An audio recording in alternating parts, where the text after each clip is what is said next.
and we're allowed to have them. It's the same as a sheriff's star, but it must say process server on it, and it has my current license number on it. This is Susan Bassey, and if you watched my last video, you know we went out with a process server last week who was serving subpoenas to call people in as witnesses in a court proceeding. And we learned a little bit about process serving and what they do and what they are allowed to do.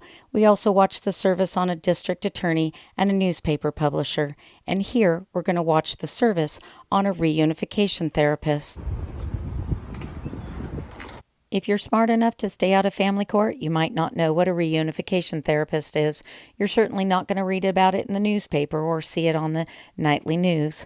But reunification therapists are, in theory, supposed to put parent-child relationships back together once the family court has disrupted it. In reality, this is another profit center for divorce attorneys, therapists, and everybody involved in the family court system. And the best way to explain it is from these two young women from Chicago who have filed a federal lawsuit in connection with this practice. Hi, I'm Gwen. And I'm Grace. So you may have been wondering where we've been for the past 10 months. Most importantly, we are safe. We were told that we were not allowed to post online by the court anymore, so we took down all of our videos. We were told that if we did this, our court case might end and we could live in peace. It is very common for family court judges across the country to issue orders gagging parents from posting on social media and their children as well. So kids who can use social media for pretty much anything these days could be court ordered to not post about their parents' divorce or custody case and the impact that it has on them. That changed significantly when two children, Maya and Sebastian, were forcibly removed from their grandmother's house in Santa Cruz County by private transport agents connected to a reunification camp. A reunification camp run by a reunification therapist and used by divorce attorneys, private judges, and the whole family court cabal in order to make a great deal more money. So we've come back to keep ourselves safe. We don't know why our case is continuing or why it's allowed to go to trial. As a reminder, we've talked to over 10 professionals about what has gone on in our mother's home. We have gone to police, DCFS, our GAL, our child representative, and our custody evaluator. Why won't anyone listen to us and do something? We think we know why, and we need your help to get this out there. We have filed a federal lawsuit against the family court system in Chicago and against all those involved in our case. The lawsuit alleges that the family court system is part of a bribery scheme in which judges, lawyers, and evaluators are paid off to do what people need them to do. This ends up affecting protective parents and their children who speak out against abuse, and that is wrong. We need to stop this and stop this now.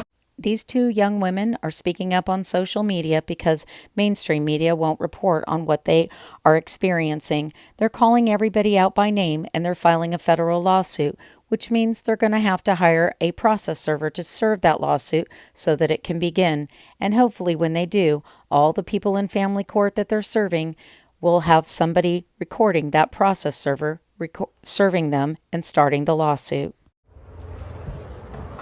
Back in Silicon Valley, the process server was looking for Marcia Clark, the reunification therapist who is going to be called as a witness related to her testimony in a family law and a criminal case in connection with some divorce attorneys and all of their credibility. Ms. Clark? Yes. Yes, ma'am. Service of the subpoena. Oh, okay, thank you. Thank you. Have a good day. It was interesting how open Marcia Clark's office was because just a few years ago she claimed that one of her patients, a father that she was treating in connection with reunifying him with his children, had barged into her office and threatened to harm her and a young child that she was also seeing in therapy in connection with her parents' divorce case. She didn't have any security, she didn't lock the door, and we were able to just walk right in. But when we went to serve the private judge and divorce attorney and minors counsel, BJ Fadem, who is connected to that case, he's in a big high-rise building in San Jose, and that building is locked, regardless of how many offices, including law offices, are inside.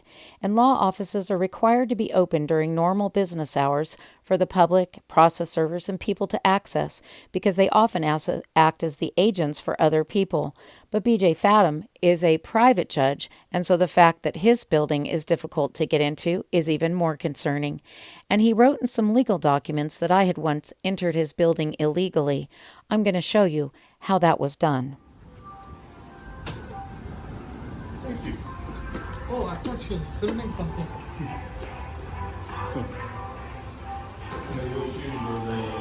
It was because we were recording this process server that we were able to see the distinction between how reunification therapist Marcia Clark's office is so open and BJ Fadem's office, who is a licensed attorney, a private judge, and a minors counsel, has so many barriers or gates put up to keep people and the public and process servers from getting to his office.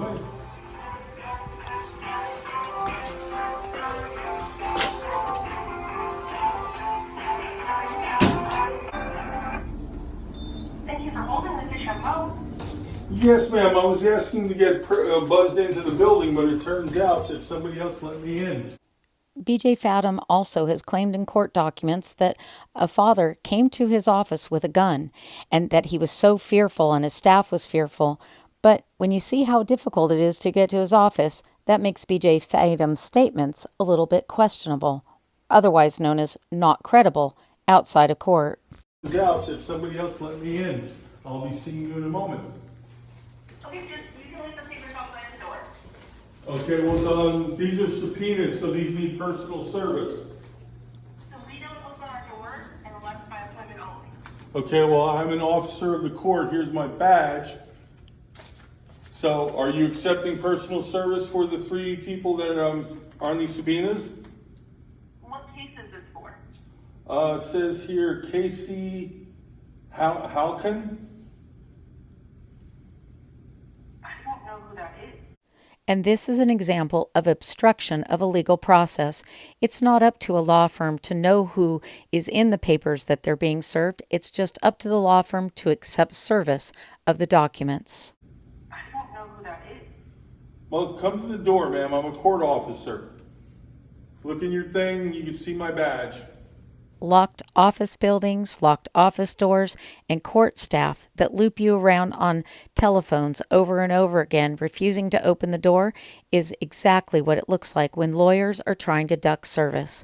And why would a licensed attorney, private judge, and attorney who represents children in court try to work this hard in order to obstruct a process server from simply serving them with legal paperwork?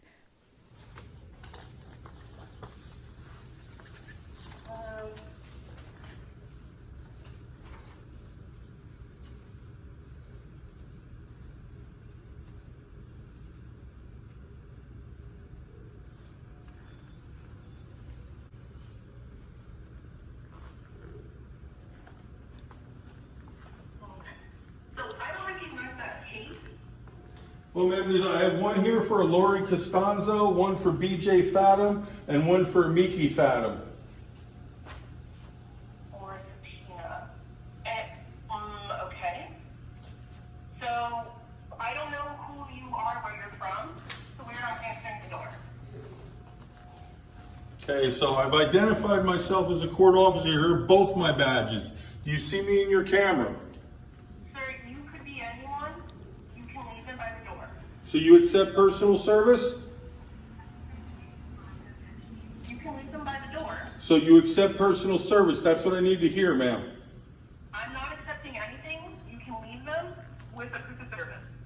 All right, I will file a proof of service that they've been personally filed at the 415.46 Civil Code of Procedure, guard at the gate. Serve the people. Thank you. Say that again. There's more than one way to skin a cat. Right. The guard at the gate means that when people are putting out security guards in their gated communities or paralegals and people blocking from law offices, that process servers have a right to serve that guard, and the guard then is supposed to give the service. You can't obstruct the legal process and not have a way or a remedy to work around it. And that's exactly what this processor did all day. We're moving on in the next videos to serve some divorce attorneys.